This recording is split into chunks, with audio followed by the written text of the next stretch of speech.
I think we're good. I think we're live on both channels. Okay, everybody cross your fingers that it works. Because no matter how many times I do this, technology can be a hater. All right, we're good, we're good. All right. Thank you everybody for coming. Oh, let me take off the waiting room because I'm not gonna spend all night uh letting people in. So welcome, welcome, welcome. Today has been fabulous. I figured out a couple of things. I figured out how to invite the actual Facebook group. And I had timed myself to figure out how long that would take, 7 minutes. And then I realized I could, I went to on LinkedIn to look for some notes for this talk that I had from something I posted years ago. And I was like, oh, you can make LinkedIn events and invite people. So I hope those people don't think I'm like totally spammy. And then I like one of the groups I'm in, someone was like, I need a coach to help me to help me with planning. And I was like, oh, I'm kind of like talking about that tonight. So welcome. If that was you, I see you here. So I just want to welcome everybody to the weekly intention call. For those of you who don't know me, my name is Aisha Moore, and I help senior level professionals who are completely burned out get serious about self-care so they can stop feeling overwhelmed, have separate work time, me time, family time, and find time to work on goals and creative pursuits. And specifically, once I took self-care seriously, I was able to get myself off of 5 anxiety medicines. I keep them around for a reminder that I don't want to go there again. What else happened? I had been demoted after coming back from short-term disability. Like that's how bad it was. Some of you guys were around for that. But then like within my next performance review, got promoted again. So self-care did that once I took it seriously, and I was able to revive my failing marriage. I like didn't know it was failing, but I kind of figured that out. And the reason why we were able to get through it, I think partly was because I was able to control my anger and control other things and not let it get too out of control. I can't say I wasn't angry, but let it get too out of control. And so that's what self-care has done for me, right? So we meet here every Sunday at 7 p.m. Eastern to talk about self-care topics. And I was chatting with one of my newsletter subscribers, and she wanted help with some of these topics today. So here we are. And then I realized it could not be like one Sunday. It has to be 3 because she wanted to know about my thought processes, systems, and habits when it comes to how I plan. Because I know for a lot of us, we get like the app and then that's supposed to solve all of our problems, or we get the like nice shiny notebook and that's supposed to help. But then you realize they're like the planner kind of thing, but then you're like, it's really the thought process, the system, and the habits that make the difference. And then you can apply that to like a digital system or an analog system, right? So that is how that works. All right, let me just check one thing because I had a last minute person ask me for link. Okay, all right, we're good here. All right, so then the first thing I had to do was figure out the difference between the 3 things. So gonna jump into that in a second. And so what we do on this call is I give a little bit of a talk on both Zoom and Facebook. But then after that, people on Zoom get to go around and we share what our intention is for the week. So, I will, like, how will you prioritize your self-care this week coming forward? And if you were here the week before, you can talk about like your successes, like what you did last week, right? So that's what we do. And then, so once I'm done talking, then we get off of Facebook because I don't think everyone wants their intention broadcast to 500 people. So that's a win. We have 500 people in the Facebook group now. So maybe I should spend more time there. All right. So thought process. What is a thought process? It's I have notes. That's why I'm looking down. The thought process. It's the way a person thinks. So I had to think about like, how do I think about planning? How do I think about my time? And then a system is an organized or established procedure. And so if you've been here before, I've talked about the bullet journal, and last week Cheryl was like, well, tell us all about it. And I was like, oh, I don't know. And I realized like, okay, yeah, that is one of my systems. So I will talk about that on the next one. And then the last piece we want to talk about is a habit. So habit are regular activities to maintain a process, right? So they're, to know you're successful with a habit, it's more like a goal streak, like you're doing something repeatedly. It doesn't really have an end date necessarily. You might, by doing a habit, you might achieve a goal, but the habit itself is something we're going to do repeatedly. So today we're talking about the thought process, the way I think about planning so that I don't get super stressed out. So the first thing is, so there's going to be 5 of them. So 1, 2, 3, 4, 5. So number 1, and these are sort of like mantras that I have, or like mottos I have. So the first one is planning happens on paper, not on the pillow. Because I found myself waking up or when I was going to sleep, ruminating about what I didn't do, what did I needed to do. And then I was hoping that I would remember because I wasn't about to get out of bed. And you know, some people do have like a pen or paper next to them, that kind of thing. So then you could stay in the bed and put it on the paper, right? So I had to realize my planning, it wasn't really planning. Thinking about stuff isn't planning, right? So I actually have to either get the paper from beside the bed, go find my journal and write the stuff down. Trying to remember was causing anxiety, and I never remembered, right? So had to really focus on the fact that if I'm in the bed, I'm not planning.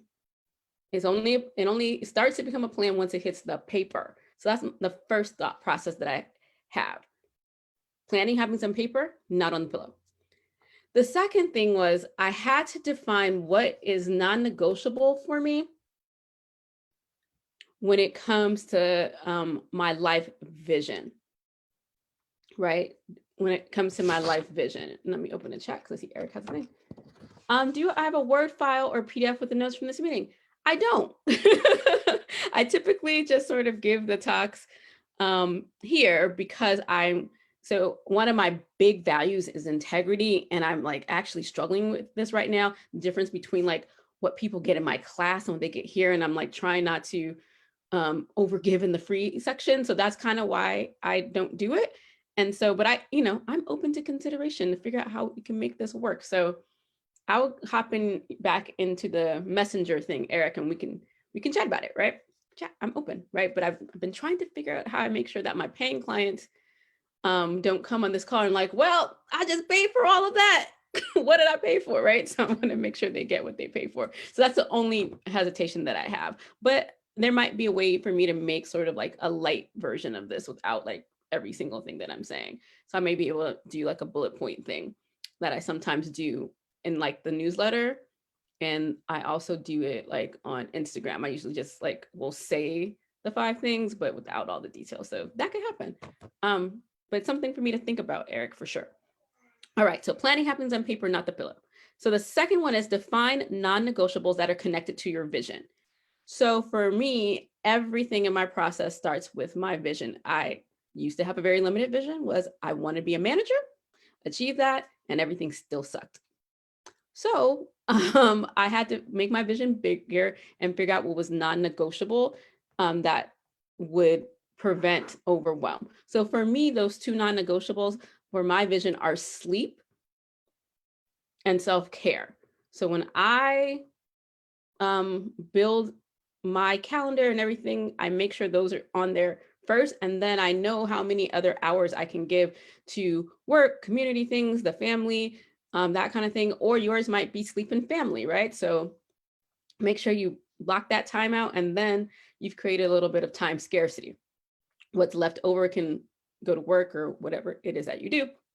For me, it was a lot of community stuff, and I realized not enough time. If I'm going to prioritize sleep and I'm going to prioritize my self-care, I can't be in somebody's community meeting every single night of the week. That was my life. I see 2 people on here, at least 1, 2, 3, 4 people on here used to be at those meetings with me. What's up to my MWPHA peeps, to my real peeps? What's up to my, what was the other one?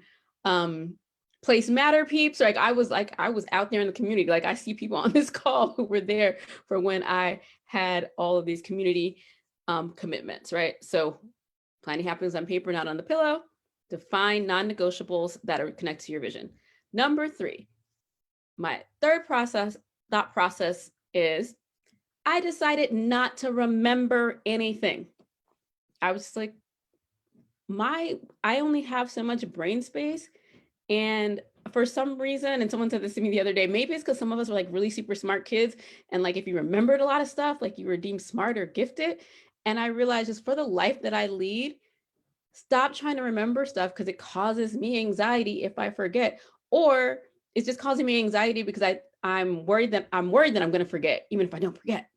So I decided to stop remembering things. And when we get into next week, the systems, one of the systems that I use is bullet journaling. And so all that, it's a fancy term for like keeping track of things in a notebook. It's just a particular system for keeping track of things in a notebook. Like typically, you write a little bullet and write your to-do list every day, and you might cross it off. It just takes it to like another level, because there's kind of a space between finding out you have a task and completing the task. There's some things that could happen in the middle before it gets to being crossed out. So it kind of compensates for that. So I'm going to go into that in detail next week. And so I try not to remember anything. I just make sure everything is written down. For me, it's got to be in a notebook. It can't be on a bunch of Post-it notes, because then that's not organized. And I used to live that Post-it note life. That's how it was. So I decided not to remember anything. And so that is mental energy that I don't expend, because I'm just don't try to remember anything. If I don't have my notebook around and someone's like, what do you have to do? If I left it somewhere, I literally don't know. I'm like, I have no idea. The only thing I'll know is like what's on my calendar, like appointments. But as in terms of what I have to actually do, I wouldn't be able to tell you. So that's like how dependent I, have become on the notebook and not on my brain. Like it's just too much in my brain. And then when you think about the word remember, right? So like it's like, it means like repetitive, to do something more than once. Actually, I should ask my husband the official Latin definition, because he took Latin for 3 years. But you think about and repeat, right? So you want to repeat memories, repeat remembering things, right? Why? I don't need that repetition. I'd rather have repetitious memories of like frolicking on the beach, of my wedding, stuff like that. Not, constant memories of the report that is due that I don't want to write. Don't want that. All right. Number 4, it's okay to be early. So procrastination. I don't know how many times today when I posted that I was doing this talk, like first thing people are like, oh my God, I'm a procrastinator. Like, I'm going to be there. So procrastination, right? And so it's okay to be early. I don't know. Again, a lot of times you don't know where these behaviors, thought patterns come from, your old thought processes. I don't know why. I just didn't believe in doing things early. One of the reasons why I know is that, it's the whole, I work better under pressure. I'm not inspired yet. And I'll just tell you a story from this week. If you read the newsletter, that's what I wrote in there, is that some of you guys are familiar with my homegirl, Aisha Thomas, no, I didn't say her name right. Aisha. I'm Aisha. She's Aisha. Aisha Thomas is a leadership coach, and she gave a talk on procrastination that really resonated with me. And so last week I was like, okay, I've got 4 self-care talks. They're all different, so I can't even reuse them. Next time I'll make sure that I can reuse them. And I'm going to do all of my slides and get my talking points together 36 to 48 hours before, right? So I'm not going to just wait for this inspiration. So I did them, and I was like, that was cool. It's done early. And it was like, okay, that was great. And the inspiration did come at the end. So it was cool that I had like the first version of the PowerPoint kind of done, like 80-90% done before the deadline. And then when the inspiration came and I was like, oh, that's what I really wanted to say, I had most of the cake. and I just had to put the sprinkles on top, right? So that worked out better, but I still wasn't like impressed by that. I wasn't compelled to be like, let me start doing things early forever. That just wasn't, I don't know, it just didn't compel me. So as a result, I was like, okay, fine, whatever. Maybe I'll stop procrastinating. Maybe I won't. I was really on the won't. So then Saturdays, I do my From Overwhelm to Overflow coaching program, and shout out to the alums that are on this call. And so that happens at 10 a.m. So usually I do the slides the night before and then like finish them up in the morning, but they were done early. And I don't wake up with an alarm. I've always been an early riser, but I pretty much wake up at the same time. Even on the weekends, it's a curse. But then I woke up like an hour and a half later than normal. And I was just like, that's interesting. I wonder if it's because my mind knew that I didn't need to wake up and do slides. I was like, maybe there's something to this not procrastinating thing. And so I've been working for a long time to like accept that it's okay to be early to places. It's okay to do work early, but you know, that I would say out of these five, out of these five, this one, number 4, it's okay to be early is the one that I'm still working on the most, right?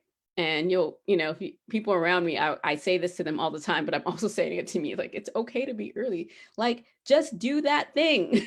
Don't take a break to do something else to come back to it. And that leads me to number 5 is I want my free time to be guilt-free, free time, because otherwise you're not totally relaxed, because in the back of your mind, you're like, I should be doing this. I should be doing that. I should be doing this. I should be doing that. So if you do the things that you're supposed to do, then again, you're not remembering. You don't have to think about what you should be doing because you're like, I did it. And so I decided, like, I want my Netflix and chill. I want it to actually be chill, not Netflix and ruminate. It's Netflix and chill.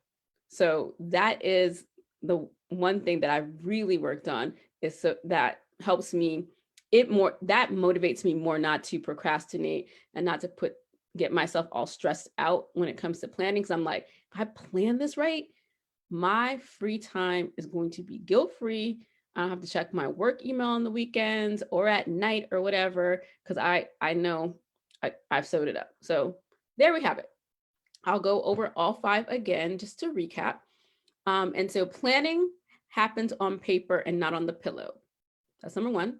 Number 2, define your non-negotiables that are connected to your vision. Make sure that what's important to you gets planned. 3, I don't want to remember anything. I want to get it out of my head, give my brain a rest, and use some sort of system to track everything. It's okay to be early, and you want guilt-free time.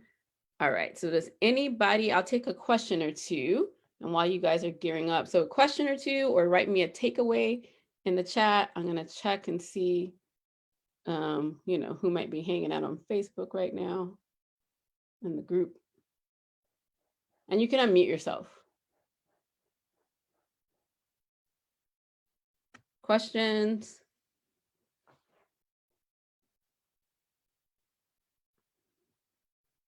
Okay, so I can see Eric says and what's up, Eric? Shout out. Good to see you here. In the transition towards not remember, I find grabbing a notebook,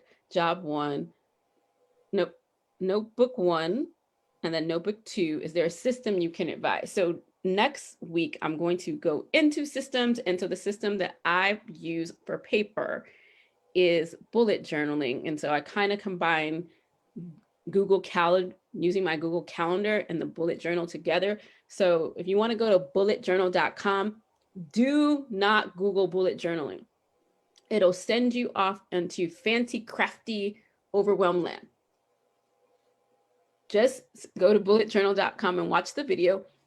And as I mentioned before, it kind of takes the whole idea of like you write a bullet and when you're done, you cross it out and like add some other things into it to make sure that you're keeping track of things a little bit better. But I will walk through that next week.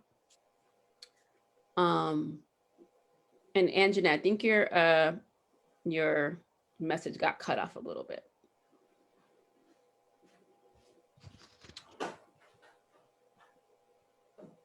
All right. Anybody want to come off mute? Feel free. And thank you, Kim. Kim says it's a good homework assignment, ready for next week. Aisha, this. Go ahead. This is Anjanette. What I said is I am using my planner that I purchased right after I completed from overwhelm to, what was it, from overwhelm to overflow?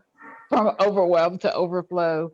Yes, so I am using a planner, and keeping everything in one location for my personal is helping me, and I'm doing better at work keeping everything in a journal notebook and not using post-it notes. I was one of those. So yes, these are really valid tips that are really helping me. Yeah, I'm so glad that it's helping you. Thanks. I have a question. How do you do, okay, as people are talking to you all through the day, you're keeping a notebook, Aisha, like you keep a personal one and a work one, so that like as you're talking to people that say, don't forget this, you're keeping notes? Yeah, and it's one, it's all, I put it all in one together, but I just don't go anywhere without it. It's always open on my desk, so at any point in time I can just write in it. If I do use a post-it note, I make sure I at least post it on the page of the day that that happened, so then I can eventually write it down. So sometimes I will like just write it on another piece of paper or something, but I make sure to like put the post-it note or tape that sheet of paper in the notebook. And so I'll get into it later, but I put the date at the top and everything. So then, yeah, I just make sure that it's going to have a home. Yeah, this is Eric. Hey, Eric. Hello.